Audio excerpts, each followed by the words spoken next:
সুপ্রিয় শ্রোতা বন্ধুরা, আসসালামু আলাইকুম। আশা করছি সবাই বেশ ভালো আছেন। আপনারা শুনছেন অলৌকিক সত্য, ভয়, রহস্য আর অজানার ভেতর ডুবে থাকা এক অন্য দুনিয়া। আজ আপনাদের শোনাবো এমন এক বাস্তব ঘটনা যা পাঠিয়েছেন আমাদের নিয়মিত শ্রোতা তানভীর রশিদ। ঠিকানা ঢাকা বিশ্ববিদ্যালয়, ইতিহাস বিভাগ। তিনি পেশায় একজন গবেষক, আর ঘটনাটা ঘটেছে আমাদের দেশেরই এক বিখ্যাত স্থান, জাতীয় জাদুঘরে। তানভীর লিখেছেন, আমি কখনোই ভূতে বিশ্বাস করতাম না যতক্ষণ না একটা আয়না আমার বিশ্বাস ভেঙে দিয়েছিল। শ্রোতা বন্ধুরা, আপনিও যদি চান যে আপনার অথবা আপনার আশেপাশে কারো সাথে ঘটে যাওয়া কোনো সত্য ঘটনা আমাদের সাথে শেয়ার করবেন, তাহলে আমাদের লিখে পাঠাতে পারেন ইমেইলে। আর যদি চান আপনার কথা যেন সরাসরি দর্শক শুনতে পায়, তাহলে রেকর্ড করেও পাঠাতে পারেন। আমাদের ইমেল অ্যাড্রেস alaukiksotto@gmail.com। ডিসক্রিপশন বক্সে আমাদের ইমেল অ্যাড্রেস পেয়ে যাবেন। শ্রোতাদের কাছে একটা ছোট্ট অনুরোধ থাকবে, আপনাদের মধ্যে যারা এখনও আমাদের চ্যানেলটি সাবস্ক্রাইব করেননি তারা দয়া করে সাবস্ক্রাইব করে দেবেন, কারণ প্রতিদিন আমরা আপনাদের জন্য নিয়ে আসি ভয়ঙ্কর সব ভৌতিক সত্য ঘটনা, রহস্য আর অমীমাংসিত কাহিনী। তাই যদি চান নতুন কোনো ঘটনা আপলোড হওয়ার সাথে সাথে নোটিফিকেশন পেতে, তাহলে অবশ্যই বেল আইকনে ক্লিক করে অল করে রাখবেন। আর যারা ইতিমধ্যে আমাদের পরিবারের অংশ হয়ে গিয়েছেন, অর্থাৎ সাবস্ক্রাইব করেছেন, তাদের প্রতি রইল আমার আন্তরিক ভালোবাসা আর অন্তরের অন্তঃস্থল থেকে ধন্যবাদ। তাহলে আর কথা না বাড়িয়ে চলুন শুরু করছি আজকের অলৌকিক সত্য। ঢাকা শহরের হৃৎপিণ্ড শাহবাগ মোড়ে কালের নীরব সাক্ষী হয়ে মাথা উঁচু করে দাঁড়িয়ে আছে জাতীয় জাদুঘর। দিনের বেলায় অসংখ্য মানুষের পদচারণায় মুখরিত এই প্রতিষ্ঠান, যেখানে ইতিহাসের কথা বলে নিচু স্বরে, কিন্তু রাত নামলে সব আলো নিভে গেলে এর বিশাল কাঠামো শুধু চুপ করে তাকিয়ে থাকে, যেন এক গভীর রহস্যের আটলান্টিক। আমি তানভীর রশিদ, ঢাকা বিশ্ববিদ্যালয়ের ইতিহাস বিভাগের একজন গবেষক। আমার থিসিসের বিষয় মোগল আমলের গৃহস্থলী সামগ্রী ও প্রতিফলন সংস্কৃতি। প্রতিফলন মানে শুধু আয়না নয়, মসৃণ পালিশ করা ধাতু বা এমন যে কোনো বস্তু যা মানুষের মুখচ্ছবি ধারণ করতে পারে। এই গবেষণার জন্য আমি বিশেষ অনুমতি নিয়ে সপ্তাহখানেক ধরে কাজ করছি জাতীয় জাদুঘরের ইসলামিক আর্ট গ্যালারির একটি সংরক্ষিত অংশে। সেখানে সদ্য সংরক্ষণের জন্য এসেছে একটি প্রাচীন আয়না। এটি এখন আমার গবেষণার কেন্দ্রে। জাদুঘরের রক্ষণাবেক্ষণ রেকর্ডে এর সংক্ষিপ্ত পরিচয় লেখা হয়েছে, যেটি এরকম ছিল: ফয়েজুল্লাহ খাঁর গৃহস্থলী সামগ্রী, 1732 খ্রিস্টাব্দ, ধাতব পলিশকৃত আয়না। আয়নাটি আকারে বেশ ছোট, লম্বায় 1 ফুটের কাছাকাছি, কিন্তু হাতে তুললে এর অপ্রত্যাশিত ভার অবাক করে। এটি সম্পূর্ণই পালিশ করা ধাতু দিয়ে তৈরি। এর পেছনের দিকে সূক্ষ্ম নকশার মাঝে খোদাই করা একটি বাক্য, ইংরেজিতে যার ভাবার্থ দাঁড়ায় মুখের প্রতিফলনে হৃদয়ের ছায়া দেখা যায়। প্রথম দিনই আমি খেয়াল করেছিলাম আয়নাটা অন্য যে কোনো পুরনো জিনিসের চেয়ে অদ্ভুত। সাধারণত প্রায় 300 বছরের পুরনো ধাতব বস্তুতে গভীর অন্ধকার দাগ, মরিচার স্তর বা কালো ধুলো লেগে থাকার কথা, কিন্তু এই আয়নাটি যেন প্রতিদিন যত্ন করে মুছে রাখা হয়। কোথাও কোনো মলিনতার চিহ্ন নেই। এর প্রতিফলনের তীক্ষ্ণতা এবং ধাতুর মসৃণতা দেখে মনে হয় যেন এটি গতকালই তৈরি হয়েছে।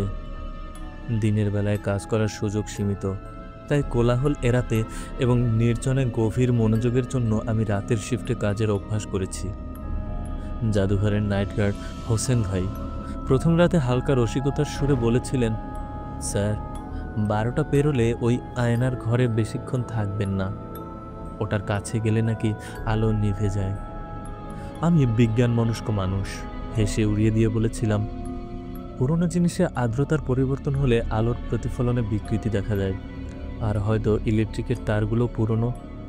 কিন্তু তৃতীয় রাতের ঘটনা আমার সেই আত্মবিশ্বাসকে নাড়িয়ে দিল। আমি নোট নিচ্ছিলাম, গভীর মনোযোগে আয়নাটির আকার, নকশা এবং এর পেছনের খোদাই করা বাক্যটির ঐতিহাসিক প্রেক্ষাপট বিশ্লেষণ করছিলাম। ঘড়িতে তখন রাত প্রায় 12:45। জাদুঘরের ভেতরে তখন শুধু আমার নোটপ্যাডের পাতার খসখস শব্দ। আর এসি মেশিনের মৃদু গুঞ্জন। হঠাৎ মেরুদণ্ড দিয়ে একটা ঠান্ডা স্রোত নেমে গেল। মনে হলো কেউ আমার ঠিক পেছনেই দাঁড়িয়ে আছে। নিঃশ্বাস ফেলছি। অনিচ্ছা সত্ত্বেও মাথা ঘুরিয়ে দেখলাম, কিন্তু কই, কেউ নেই। কক্ষের ভেতরে আমি একা। কিন্তু যখন আবার আয়নার দিকে তাকালাম, আমার নিঃশ্বাস বন্ধ হয়ে এলো। আয়নায় স্পষ্ট দেখা যাচ্ছে আমার ঠিক পেছনে একটা অস্পষ্ট ছায়া, একজন নারীর অবয়ব। মাথার উপর একটা ওড়নার মতো আবরণ, কিন্তু কোমর থেকে নিচের অংশটা একেবারেই ঝাপসা, যেন ছায়াটা শরীরের নয়, কেবল তার উপস্থিতি। আমি দ্রুত চোখ মুছলাম, নিজেকে বোঝালাম আয়নাটা পুরনো ধাতুর। হয়তো ধাতব কণার অসঙ্গতি বা সামান্য মরিচার প্যাটার্নে এমন ছায়ার বিভ্রম তৈরি হয়েছে। এটা স্রেফ প্যারাডোলিয়া, কোনো পরিচিত অবয়ব দেখার মানসিক প্রবণতা। কিন্তু পর মুহূর্তে আমার সমস্ত যুক্তি ভেঙে পড়ল। আবার আয়নায় চোখ রাখতেই দেখলাম আমার নিজের প্রতিফলন সামান্য হাসছে। আমি হাসিনি, আমার ঠোঁট স্থির, চোখে বিস্ময়। আমি নিশ্চিত আমার মুখের পেশি সামান্যতম নড়েনি, তবুও আয়নার ভেতরের মানুষটা মৃদু হাসল, যেন একটি গোপন কৌতুক উপভোগ করছে। এরপর সে চোখ নামিয়ে আবার তাকালো আমার দিকেই। হাসিটা মিলিয়ে গেল না, বরং আরও গভীর হলো। এটি ছিল নিছক হাসি নয়, যেন এক নীরব আমন্ত্রণ অথবা উপহাস। আমি লাফ দিয়ে চেয়ার ছেড়ে উঠলাম। পুরো রুমের সবকটি ফ্লোরেসেন্ট আলো জ্বালিয়ে দিলাম। তীব্র সাদা আলোয় ঘরটা ঝলসে উঠল। তৎক্ষণাৎ সেই ছায়া মিলিয়ে গেল। আয়নাটা তখন নিস্তব্ধ, ঠান্ডা ধাতুর মতো নিশ্চল। তার প্রতিফলন একেবারেই স্বাভাবিক। আমার নিজের হতবিহ্বল মুখ, আমার হাত কাঁপছিল। দ্রুত নোটবুকে লিখলাম, প্রতিফলন অসঙ্গতি, অপটিক্যাল বিকৃতি, ক্লান্তির কারণে সম্ভাব্য হ্যালুসিনেশন। কিন্তু আমার মন কোনোভাবেই মানতে পারছিল না, এটা স্রেফ দৃষ্টিভ্রম। পরের দিন সকালে আমি একটি উচ্চ রেজুলেশন ভিডিও ক্যামেরা নিয়ে এলাম। জাদুঘর কর্তৃপক্ষের অনুমতি নিয়ে ক্যামেরাটি এমনভাবে সেট করলাম যাতে শুধু আয়না এবং তার প্রতিফলনের ক্ষেত্রটি ফ্রেমের ভেতরে থাকে। উদ্দেশ্য, তৃতীয় তলায় রাতের ঘটনাটির বিজ্ঞানসম্মত ব্যাখ্যা খুঁজে বের করা। ভিডিও ফুটেজ বিশ্লেষণ করতে গিয়ে আমি স্তম্ভিত হয়ে গেলাম। রেকর্ডিং শুরু হওয়ার পর প্রথম মিনিটে যখন আমি রুমে প্রবেশ করি, সব কিছু স্বাভাবিক। আলো, আমার গতিবিধি সবই স্পষ্ট। কিন্তু 1 মিনিট 10 সেকেন্ড পরে ভিডিওর ফ্রেমে আয়নার আশেপাশে আমার পেছনে দেখা গেল একটা ঝাপসা কালো প্রতিফলন। এটি ছায়া নয়, বরং কাচের ওপার থেকে কেউ যেন কালো একটি পর্দা দিয়ে তাকিয়ে আছে। এটা ছিল খুবই ক্ষীণ, কিন্তু স্পষ্টতই দৃশ্যমান। আমি বিষয়টি গোপন রাখতে চাইলাম। প্রশাসনকে জানালে আমার গবেষণা বন্ধ করে দেওয়া হতে পারে, নয়তো মানসিক অসুস্থতার অভিযোগ আসতে পারে। নিজেকে বোঝানোর শেষ চেষ্টা করলাম। আলো ছায়ার প্রতিফলন, ক্যামেরা সেন্সরের ত্রুটি বা বাতাসের সামান্যতম কম্পন যা ক্যামেরার ফোকাস নষ্ট করেছে। কিন্তু সেদিন রাতে হোসেন ভাই আমার টেবিলের কাছে এসে দাঁড়ালো, তার চোখে গভীর ভয়। সে ফিসফিস করে বলল, স্যার, ওই আয়নাটা আগে আমাদের গুদামে ছিল, ওটাকে কেউ রাখতে চাইতো না। আমি কৌতূহলী হয়ে বললাম, কেন? কয়েক বছর আগে একটা মেয়ে এখানে ইন্টার্নশিপ করতে এসেছিল। সে রাতে কাজ করতে গিয়ে দেখেছিল ওর নিজের মুখে অন্য কারোর চোখ। সেই চোখটা ছিল অনেক পুরনো এবং ক্লান্ত। মেয়েটা পরদিন থেকে অসুস্থ হয়ে পড়ে, জ্বর, প্রলাপ। সে কেবলই বলতে থাকতো, ওটা আমার চোখ নয়, অন্য কেউ দেখছে। আমি শুকনো হাসি দিয়ে উড়িয়ে দিলাম, হোসেন ভাই, এসব জাদুঘরের পুরনো গুজব। এখানে শত বছরের পুরনো জিনিস আছে, গল্প তো থাকবেই। হোসেন ভাই চুপ করে গেল। তারপর মৃদু হেসে প্রায় ফিসফিস করে বলল, গুজব কিনা জানি না স্যার, কিন্তু আমি দূর থেকে মাঝে মাঝে দেখি ওই রুমের আয়নাটা যেন নিজের মতো করে নিঃশ্বাস নেয়। প্রতিবার আলো যখন সামান্য কাঁপে, আমার মনে হয় আয়নার ভেতরে কিছু একটা খুব ধীরে ধীরে নিঃশ্বাস ছাড়ছে। এরপর চতুর্থ রাতে আমি একাই ছিলাম। মনে স্থির করলাম এবার আমি কোনো ভুল করব না। আমি প্রস্তুত হয়ে গেলাম। রাত তখন প্রায় 2টো। জাদুঘরের সব আলো নিভে গিয়েছিল। কেবল সেই গবেষণার রুমটিতে হালকা সাদা টেবিল ল্যাম্পের আলো জ্বলছিল। আমি দরজা খুলতেই আমার ভেতরের টেম্পারেচার মিটারটি হঠাৎ অ্যালার্ম দিল। তাপমাত্রা 6 ডিগ্রি সেলসিয়াস কমে গেছে। এই এসি নিয়ন্ত্রিত ঘরে এমন আকস্মিক পরিবর্তন অসম্ভব। কোনো জানালা খোলা নেই, কোনো ভেন্টিলেশন চলছে না। টেবিলের ওপরে আমার নোটবুকের পাতাগুলো নড়ে উঠল, যেন একটা ঠান্ডা নীরব বাতাস বইছে। আয়নাটা তখনও টেবিলের উপর স্থিরভাবে শোয়ানো। আমি এবার আর পারলাম না। সাহস করে সরাসরি আয়নার সামনে দাঁড়ালাম। আমার নিজের প্রতিবিম্ব একদম পরিষ্কার। আমি তাকে গভীরভাবে পর্যবেক্ষণ করতে লাগলাম।